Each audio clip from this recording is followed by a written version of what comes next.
Hello, good morning, जोहार। मैं राजू और आप देख रहे हैं 24 झारखंड न्यूज। चलिए जानते हैं झारखंड की आज की 25 मुख्य बड़ी खबरों को। झारखंड स्थापना दिवस पर मंत्री आलमगीर आलम आवास पर नंग धड़ंग प्रदर्शन करेंगे पंचायत सचिवालय स्वयंसेवक। पंचायत सचिवालय स्वयंसेवक झारखंड स्थापना दिवस पर मंत्री आलमगीर आलम आवास पर नंग धड़ंग प्रदर्शन करेंगे। सेवा स्थायीकरण समेत 5 मांगों को लेकर पिछले 113 दिनों से ये लोग आंदोलनरत है। एक तरफ राज्य सरकार झारखंड स्थापना दिवस की भव्य तैयारी करने में जुटी है, वहीं दूसरी ओर अपनी मांगों के समर्थन में 3 महीनों से अधिक समय से आंदोलन कर रहे राज्य के 18,000 पंचायत सचिवालय स्वयंसेवक ने 15 नवंबर को ग्रामीण विकास मंत्री आलमगीर आलम का आवास का घेराव करने का निर्णय लिया है। राज्य स्तरीय पंचायत सचिवालय स्वयंसेवक संघ के द्वारा की गई घोषणा के अनुसार मंत्री आलमगीर आलम के आवास पर राज्य भर के पंचायत सचिवालय स्वयंसेवक जुटेंगे और नंग धड़ंग प्रदर्शन करेंगे। संघ के अध्यक्ष चंद्रदीप कुमार ने कहा कि सरकार हमारी मांगों को नजरअंदाज करती रही है। लगातार राज्य भवन के समक्ष पिछले 113 दिनों से आंदोलन जारी है। इस दौरान हम लोगों ने प्रोजेक्ट भवन घेराव करने की भी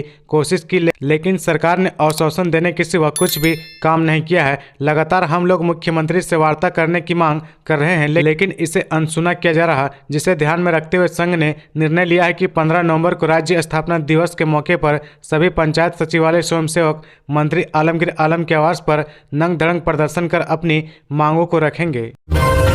लोकसभा चुनाव में किस पार्टी के साथ होगा गठबंधन? आजसू चीफ सुदेश महतो ने कर दिया बड़ा ऐलान। आजसू चीफ सुदेश कुमार महतो ने कहा कि उनकी पार्टी बीजेपी के साथ गठबंधन कर लोकसभा चुनाव लड़ेगी। सुदेश महतो ने कहा कि वह झारखंड में एक ऐसा नेतृत्व चाहते हैं जो कि सत्ता का नहीं बल्कि विकास का भूखा हो। सुदेश महतो ने कहा कि 2024 के चुनाव में परिवर्तन साफ दिखाई देगा। महतो ने बताया कि बीजेपी के साथ तो गठबंधन रहेगा ही, लेकिन मुख्य ध्यान विभिन्न स्तर पर नेतृत्व तैयार करने पर होगा। उन्होंने कहा कि राज्य के गठन के 20 साल बाद भी यहां नेतृत्व की कमी है। महतो ने कहा कि हमारी दीर्घकालिक मांग विधानसभा सीटों की संख्या 81 से बढ़ाकर 160 करने और विधान परिषद के गठन की होगी, क्योंकि हर कोई चुनाव नहीं लड़ सकता। सुदेश महतो ने कहा कि झारखंड में मूल की कमी नेतृत्व की है। मेरा विचार एक ऐसे नेतृत्व को विकसित करना है जो विकास का भूखा हो, न कि सत्ता का। जहां कहीं भी विकास होता हो वहां के नेताओं पर और उसके नेतृत्व पर आधारित होता है। बता दें कि महतो झारखंड में किंग मेकर की भूमिका में रहे हैं। शिबू सोरेन से लेकर अर्जुन मुंडा की सरकार में डिप्टी सीएम रहे हैं। महतो ने कहा कि हम बीजेपी के साथ मिलकर चुनाव लड़ेंगे, लेकिन हमने पहले ही सत्ता के केंद्रीकरण के लिए काम शुरू कर दिया है। सीट शेयर हमारे लिए उतना महत्वपूर्ण नहीं है, बल्कि नेतृत्व तैयार करना महत्वपूर्ण है। झारखंड महिला एशियन चैंपियंस ट्रॉफी 2023 में संगीता कुमारी की शानदार हैट्रिक, भारत ने थाईलैंड को 7-1 से हराया। संगीता कुमारी की शानदार हैट्रिक के दम पर भारत ने रांची के मारंगोम के Jaipal Singh Munda astro turf hockey stadium में शुक्रवार को थाईलैंड को 7-1 से पराजित कर दिया। संगीता को प्लेयर ऑफ द मैच चुना गया है। झारखंड के मुख्यमंत्री हेमंत सोरेन ने एक्स ट्विटर पर झारखंड की बेटी संगीता कुमारी को बधाई दी। उन्होंने एक्स पर लिखा, झारखंड की बेटी संगीता को प्लेयर ऑफ द मैच के लिए बधाई है। संगीता की हैट्रिक से थाईलैंड को 7-1 से पराजित किया। झारखंड महिला एशियन चैंपियंस ट्रॉफी रांची 2023 में भारत ने धमाकेदार शुरुआत की है। दूसरी तरफ जापान ने मलेशिया को 3-0 से हरा दिया है, जबकि कोरिया ने चीन को 1-0 से मात दी है। सविता पुनिया की कप्तानी में भारतीय टीम ने इस चैंपियंस ट्रॉफी में शानदार शुरुआत की है और पहले मैच के पहले ही क्वार्टर में 2-0 की बढ़त बना ली है। शुरुआती गोल मोनिका ने मैदानी गोल के रूप में 7वें मिनट में किया। इसके बाद सलीमा टेटे ने 15वें मिनट में एक और गोल दागकर मेहमान टीम को दबाव में ला दिया। इसके साथ ही स्कोर 2-0 हो गया। आगे बढ़ने से पहले अगर अभी तक आपने इस चैनल को सब्सक्राइब नहीं किया तो प्लीज सब्सक्राइब कर ले, जिससे आपको झारखंड की हर छोटी से बड़ी खबर की अपडेट आप तक पहुंचता रहे। झारखंड के स्कूली बच्चों के लिए खुशखबरी, पूर्वी सिंहभूम जिले के छात्रों को मिलेगा साइकिल योजना का लाभ। झारखंड के पूर्वी सिंहभूम जिले के सरकारी हाई स्कूलों में पढ़ाई करने वाले बच्चों के लिए खुशखबरी है। 3 साल से बंद साइकिल योजना का लाभ विद्यार्थी को इस साल से मिलेगा। जिला कल्याण पदाधिकारी की ओर से चालू वित्तीय वर्ष 2023-24 के लिए 8वीं, 9वीं और 10वीं के बच्चों के नाम सरकारी स्कूलों से मांगे गए हैं। सूची आने के बाद स्पष्ट होगा कि लाभुक बच्चों की संख्या कितनी होगी। 3 वर्षों से विभागीय पेंच में आरक्षित वर्ग आदिवासी, दलित, पिछड़े और अल्पसंख्यक वर्ग के विद्यार्थी को साइकिल नहीं मिल पा रही थी। इसके कारण 2020-21, 2021-22 और 2022-23 के दौरान इन कक्षाओं में पढ़ने वाले बच्चों को साइकिल की राशि सीधे उनके खाते में डीबीटी के माध्यम से भेज दी जाएगी। यह राशि कितनी होगी, जल्द ही इसे स्पष्ट कर दिया जाएगा।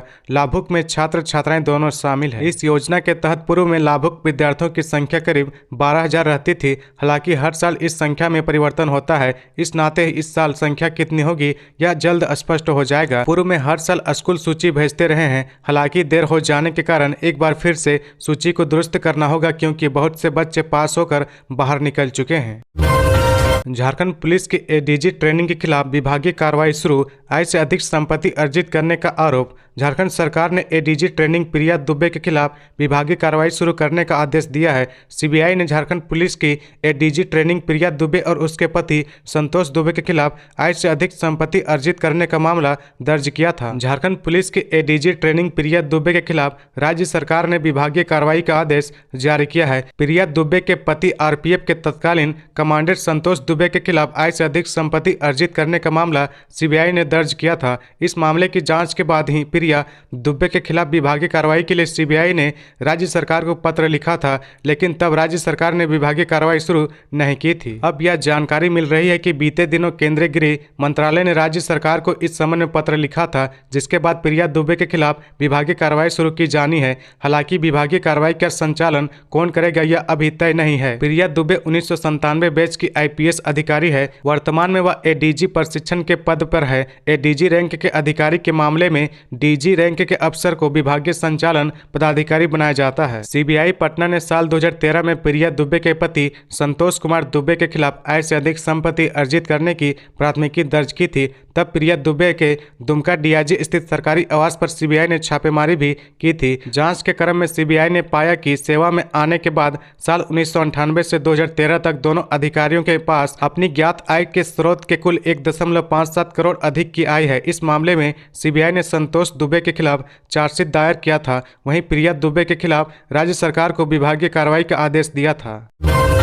16 नवंबर से जनता के बीच जाएंगे मुख्यमंत्री हेमंत सोरेन। भोगनाडीह से शुरू होगा आपकी सरकार आपके द्वार कार्यक्रम का तीसरा चरण। बाबूलाल मरांडी की संकल्प यात्रा के बाद अब झामुमो आपका अधिकार आपकी सरकार आपके द्वार कार्यक्रम का तीसरा चरण शुरू करने वाला है। माना जा रहा है कि इसकी शुरुआत भोगनाडीह से होगा। भारतीय जनता पार्टी के प्रदेश अध्यक्ष और पूर्व मुख्यमंत्री बाबूलाल मरांडी 17 अगस्त से 27 अक्टूबर तक संकल्प यात्रा कर जनता के बीच वर्तमान राज्य सरकार की नाकामियों को जनता के बीच ले गए। अब मुख्यमंत्री और झारखंड मुक्ति मोर्चा के कार्यकारी अध्यक्ष हेमंत सोरेन आपका अधिकार आपकी सरकार आपके द्वार कार्यक्रम का तीसरा चरण शुरू करने वाले हैं। पार्टी के विश्वसनीय सूत्रों से मिली जानकारी के अनुसार मुख्यमंत्री साहिबगंज के बरहेट में अमर शहीद सिद्धू कान्हू की जन्मस्थली भोगनाडीह से इसकी शुरुआत करेंगे। इसका समापन दिसंबर महीने के अंतिम सप्ताह में धरती आबा बिरसा मुंडा के समाधि स्थल पर होगी। झारखंड मुक्ति मोर्चा के केंद्रीय महासचिव विनोद पांडे ने बताया कि आपका अधिकार आपकी सरकार आपके द्वार 3.0 की सभी तैयारी पूरी कर ली गई है और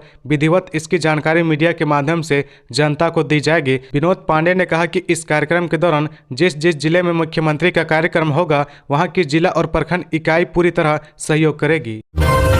देवघर दुमका की सीमा पर हाई टेंशन बिजली टावर पर चढ़ा युवक एनडीआरएफ टीम ने कड़ी मशक्कत के बाद उतारा। देवघर जिले के पोलो जोरी अंचल एवं दुमका जिले के मसलिया प्रखंड के सीमावर्ती क्षेत्र बस्कीडीह व आमगाछी मैदान में हाई टेंशन बिजली टावर पर एक युवक शुक्रवार रात को चढ़ गया। ऊपर चढ़ने के बाद वह बचाव बचाव चिल्लाने लगा। उसका शोर सुनकर ग्रामीणों की भीड़ जमा हो गई। इस हाई टेंशन टावर से 400 केवीए हाई टेंशन बिजली तार मैथन पावर ग्रिड से कहलगांव तक गया है। 23 वर्षीय युवक अमित महतो देवघर जिला के कुंजोडा पंचायत के सिमला गांव का रहने वाला है। वह घर से देर रात को निकला था। करीब 100 फीट की ऊंचाई पर चढ़ने के बाद डर के मारे चिल्लाने लगा। उसकी आवाज सुनकर गांव वाले पहुंचे और प्रशासन को इसकी सूचना दी गई। प्रशासनिक अधिकारियों ने एनडीआरएफ की टीम को बुलाया। करीब 10 घंटे की मशक्कत के बाद देवघर एनडीआरएफ व बिजली संचार विभाग के कर्मियों ने युवक को सुरक्षित उतारा। नीचे आने के बाद युवक कुछ भी कहने की स्थिति में नहीं था। वह बदहवास लग रहा था, इसलिए मेडिकल की टीम उसे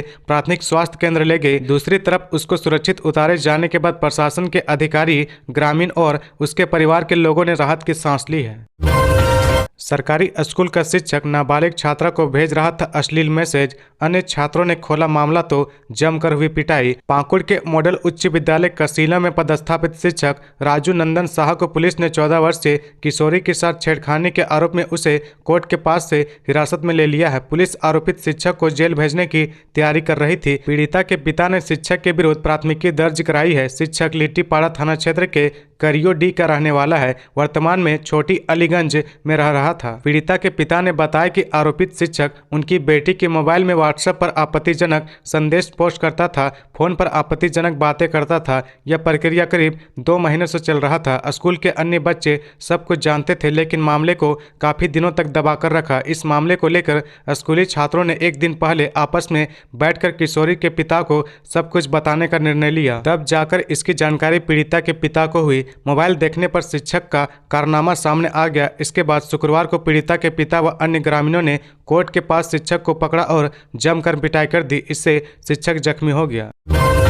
2 दिन से लापता था बच्चा, कुएं में मिला शव। खेलते खेलते कुएं में गिर गया बच्चा, पुलिस कर रही ग्रामीणों से पूछताछ। पलामू जिले के पाटन प्रखंड के सूठा गांव में एक कुएं से 5 वर्षीय बच्चे का शव बरामद किया गया है। बच्चा गुरुवार शाम को लापता था। खोजबीन के क्रम में रात में स्थानीय ग्रामीणों और पुलिस ने गाँव के कुएं में बच्चे का शव तैरते हुए देखा। पुलिस ने शव को कब्जे में लेकर पोस्टमार्टम के लिए MMCH भेज दिया। शुक्रवार को शव का पोस्टमार्टम किया गया। मृत बच्चा जुनेद आलम सूठा गाँव निवासी अकबर अंसारी का पुत्र था। परिवार वाले ने बच्चे की मौत पर किसी तरह की शंका जाहिर नहीं की है। परिजनों और ग्रामीणों के मुताबिक खेल खेल में जुनेद कुएं में गिर गया, जिससे उसकी मौत हो गई। जुनेद गुरुवार की शाम 5 बजे से गायब था। पुलिस को इस संबंध में सूचना दी गई थी। किशनपुर OP प्रभारी नीरज कुमार का कहना है कि परिजनों की ओर से बच्चे की मौत के संबंध में कोई आवेदन नहीं दिया गया। परिजनों के अनुसार जुनेद घर से शाम 4 बजे खेलने के लिए निकला था। लापता होने के बाद उसकी खोजबीन करने पर रात करीब 10 बजे शव कुएं में मिला।